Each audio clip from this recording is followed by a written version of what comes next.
Này đông nhấp trai trai. Này đông nhấp trai trai. We cannot hate the people. We have to.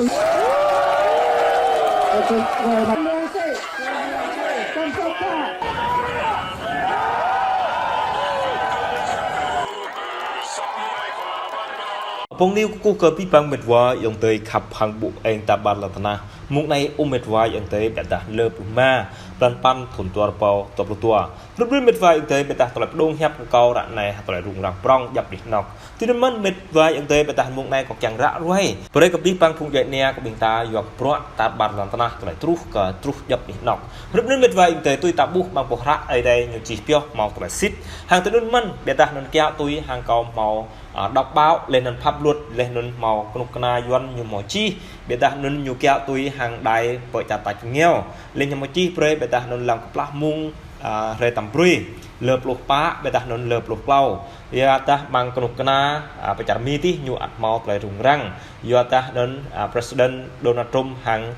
president Barack Obama ya ta nhiều thuộc bởi trả cập nhu lên hàng tôi nền mình mục này có đọc pre hàng tôi yuan pre biển ta cặp mưa ông Donald Trump tố và FBI áp dụng và tiêu chuẩn kép và khẳng định ông Barack Obama giữ tài liệu về hạt nhân. Nguồn tin PLO và cựu tổng thống Mỹ Donald Trump và cáo buộc FBI áp dụng tiêu chuẩn kép và chỉ vào nhắm vào mình và ông mà bỏ qua việc và người nghiệp Barack Obama và cùng chứa những tài khoản tài liệu về hạt nhân. Đài CNN hôm ngày 13 tháng 8 và đưa tin cựu tổng thống Mỹ và Donald Trump chỉ trích về cuộc điều tra liên bang Mỹ FBI và áp dụng tiêu chuẩn kép và sau khi cơ quan này và khám xét dinh thự của ông bang Florida và tìm kiếm các tài liệu mất liên quan vào vũ khí hạt nhân. Thế trong một phát ngôn vào hôm ngày 12 tháng 8 và ông Trump lập luận rằng cựu tổng thống Barack Obama đã lấy khoảng 33 triệu và trang tài liệu và một số đó liên quan đến vũ khí hạt nhân và rời khỏi Nhà Trắng mà không bị FBI phản đối. Tổng thống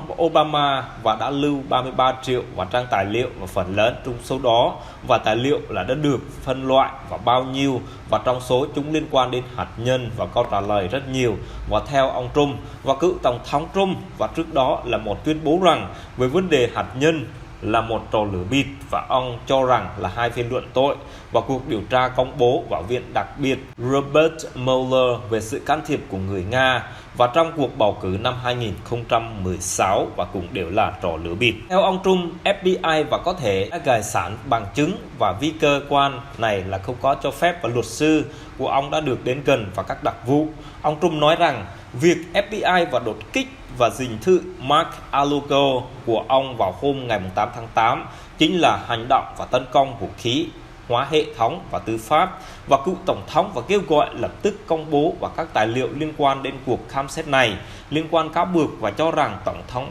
Barack Obama chiếm đoạt tài liệu mật và cục quản lý và lưu trữ và hồ sơ quốc gia của Mỹ NARA vào hôm ngày 12 tháng 8 và cho biết chịu trách nhiệm và pháp lý và độc quyền cũng như là quản lý về hồ sơ của ông Barack Obama. NASA cho biết đã chuyên 30 triệu trang và hồ sơ chứ được phân loại và đến văn phòng TP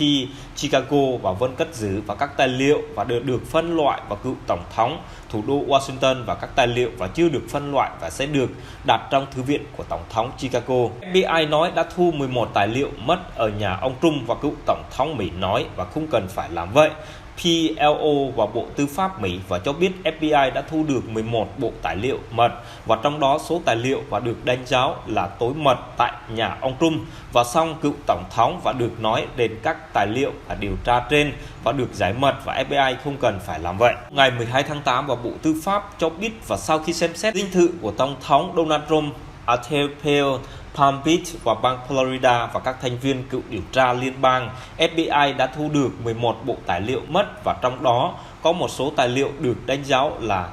tối mật và theo hãng tin Reuters và phía Bộ Tư pháp của Mỹ và tiết lộ rằng và ông công bố viên và có thể lý do để tin rằng ông Trump có thể là vi phạm đạo đức và gián điệp và các thông tin và được đưa ra 4 ngày và sau khi đặc vụ FBI tiến hành khám xét và dự thự Mar-a-Lago của ông Trump và dựa vào các lệnh và thẩm phán và liên bang phê chuẩn. Một số tuyên bố nền tảng và truyền thông xã hội của mình, ông Trump và cho biết tất cả các hồ sơ được đề cập và đều được giải mật và được đặt trong kho lưu trữ và an toàn và họ không cần phải chiếm đoạt vào bất cứ thứ gì, và họ có thể nói vào bất cứ lúc nào và họ muốn mà họ không chơi trò chính trị và đột nhập Mar-a-Lago của cựu Tổng thống Mỹ nói. Và Bộ Tư pháp Mỹ phải cho biết và trát được phẩm nhân pháp và Bruce Randolph của Mỹ để phê duyệt, và còn có thể là lý do tin rằng ông Trump có thể là vi phạm đạo đức và gián điệp, và một văn phòng luật sư liên bang và cấm sở hữu và truyền tải và thông tin quốc phòng. Bộ cũng cho biết họ lo ngại ông Trump và có thể là vi phạm một số quy định khác liên quan đến việc xử lý sai hồ sơ và chính phủ,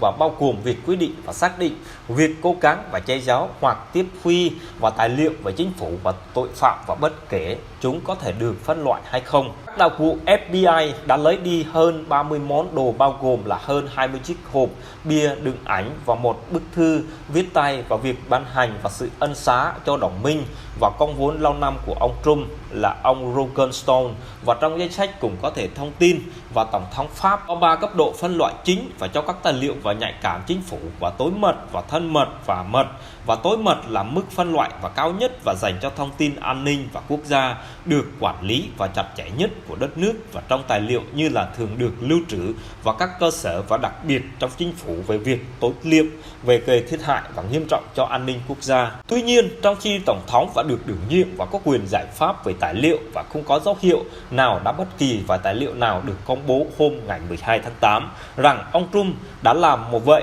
và trước khi rời nhiệm cơ sở vào tháng 1 năm 2021, Bộ trưởng là Tư pháp Merrick và Garland ngày 11 tháng 8 và thông báo rằng Bộ đã yêu cầu và thẩm phán và Reagan và hủy bỏ trát. Động thái này diễn ra tiếp sau tuyên bố của ông Trump rằng cuộc khám xét là sự trả thù chính trị, và cho rằng FBI có thể ngoại tạo và bằng chứng chống lại ông. Trưởng Tư pháp Mỹ và nói chính ông duyệt lệnh và đột kích nhà ông Trump. PLO và Bộ trưởng Tư pháp Mỹ ông Rick Garland và nói chính là ông duyệt lệnh và đột kích và khám xét nhà cựu Tổng thống Trump và yêu cầu công khai sự việc. Và sau đó, hôm ngày 11 tháng 8, và Bộ trưởng Tư pháp Mỹ Merrick và Garland và cho biết ông đã đích thân chấp thuận cuộc đột kích và kích tính vào khu nghỉ dưỡng Mar-a-Lago của cựu Tổng thống Donald Trump ở bang Florida, và cùng chính ông yêu cầu và công khai lệnh khám xét này. Và theo hãng Reuters APF, nhân tôi thông qua và xét quyết định và lệnh khám xét, và Bộ không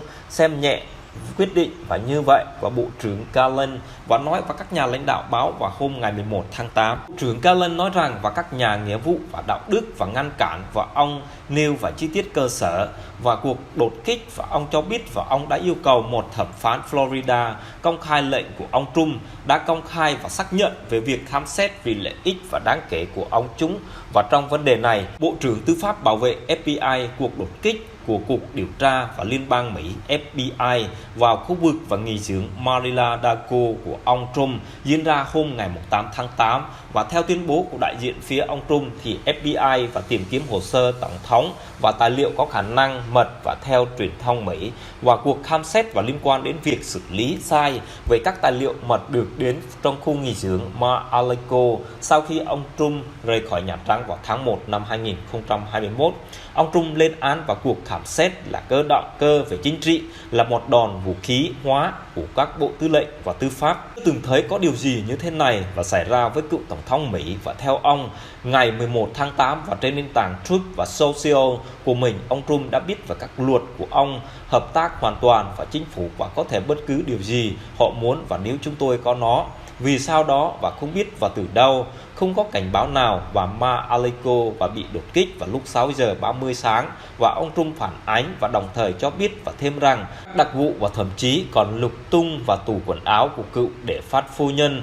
và lục lòi quần áo về vật dụng và cá nhân của bà. Đảng viên Cộng hòa và hàng đầu của ủng hộ cựu Tổng thống Donald Trump và tố cáo cải cách vào Bộ Tư pháp của FBI và Bộ trưởng Garland và không tiết lộ và khám xét và chưa từng có với nơi mà cựu Tổng thống Mỹ, và ông đã lên án cuộc tấn công vô căn cứ và tính chuyên nghiệp của các vụ đặc vụ FBI và các công tố viên và Bộ Tư pháp. Và sau khi việc này diễn ra, tôi sẽ không im lặng và đứng nhìn và khi sự liêm chính của họ và bị tấn công một cách bất công và nam nữ nhân viên FBI là Bộ Tư pháp và cũng như công chức yêu nước tận tụy. Và theo Bộ trưởng Garland, Bộ trưởng Tư pháp Garland vốn là một công tố viên và thẩm phán và nổi tiếng là người tuân theo về quy định của pháp luật và nhấn mạnh rằng luật đã được áp dụng một cách công bằng và trung thành và thủ pháp và quyền và nguyên tắc cơ bản và Bộ Tư pháp. Nền dân chủ của chúng ta nắm vững và giữ pháp quyền và nghĩa vụ và áp dụng trên luật pháp và cách đồng đều và không sợ hãi và ưu đãi, và Bộ trưởng Garland khẳng định. Tổng thống Trump và chối trả và thẩm vấn, và hôm ngày 10 tháng 8, cựu Tổng thống Trump đã bị ông Trương Lý và bang New York và Lieutenant James và người đã điều tra một hoạt động về kinh doanh của Trump Organization và thẩm vấn trong 4 giờ, và ông Trump nói rằng ông đã bị từ chối và trả lời câu hỏi và trong xuất hiện và trước bà Lieutenant James và theo đúng quyền hiến pháp của ông. Đợt kích của FBI và khu nghỉ dưỡng Mar-a-Lago của ông Trump đã gây ra một cơn bão của chính trị vốn đã được chia sẻ và gay gắt và xảy ra khi ông Trump đang cân nhắc và tái chạy đua vào Nhà Trắng năm 2024, và sau khi rời Nhà Trắng, và cựu Tổng thống Trump vốn là thành viên và quan trọng của Đảng Cộng Hòa và nhân vật và gây tranh cãi nhất nước Mỹ. Và theo AFP, ông Trump vẫn đang phải đối mặt với cái sự giám sát và pháp lý về những nỗ lực của ông nhằm lật ngược về kết quả các cuộc bầu cử tổng thống năm 2020 về các cuộc bạo động vào ngày 6 tháng 1 năm 2021 ở Điện Capitol và những do người ủng hộ và gây ra. Ông đã bị hạ viện và luộc tội và lần thứ hai và trong lịch sử sau cuộc bạo động ở Điện Capitol, buộc tội và kích động bạo động, và tuy nhiên Thượng viện và tuyên bố rằng án, và sau đó hôm ngày 11 tháng 8 và nam giới và có vũ trang và cố gắng xông vào về văn phòng FBI ở TP Cincinnati và bang Ohio, Mỹ, và tuy nhiên bị cảnh sát và ngăn chặn, và hiện chưa có gì khẳng định và vụ việc này và có liên quan đến sự kiện của FBI đột kích và khu nghỉ dưỡng Mar-a-Lago của Trump. Thì đối mệt vậy tế bệ tả tả bu lên một lời chi bệ tả mong này bệ tả bây giờ có rạ roe có phố mệt vậy tế bệ tả mong Post News mong báo là ra bây giờ bệ tả báo này nó chỉ nhỏ tụi báo là CNN lên nền vật chặt mi mất chi bệ tả nền bình duyên nhiều dích lại thò bệ tả nền bình duyên nhiều chi mà thò có con thầu lên bệ tả nền kéo tôi hoặc là đọc báo lệ kéo tôi nhận lại nguồn PLO lên bộ trường là bệ tả mi nôn nhiều mọi chi pre bệ tả nền dọc tại trúc cỡ rắc mục này bệ tả nền tụa khóa cả chả mi như tụa hiếm bạc nhiều chẳng tụa hàng bậc thi lên nôn xoa để cho dọc chẳng ngã khoa lên nôn kít cây lên nôn chẳng vay đỡ đam đi nọc lòn cha lên mình chẳng tăng lọc tầng lúc nôn mình tôi tạo buộc mệt vậy tế bệ tả chả mi này chỉ cha ra bỏ cung prong của pi bằng đỡ đam lòn tana giờ ta nhui á bộ dạ có pre cả pi bằng cái đi chả lúc nôn mệt vậy anh tế bệ tả mục này học mạc bằng này trục pi bằng mệt quá anh tế khắp hàng bộ em lệch nilu của bình y một mưa lệch màu cặp lăng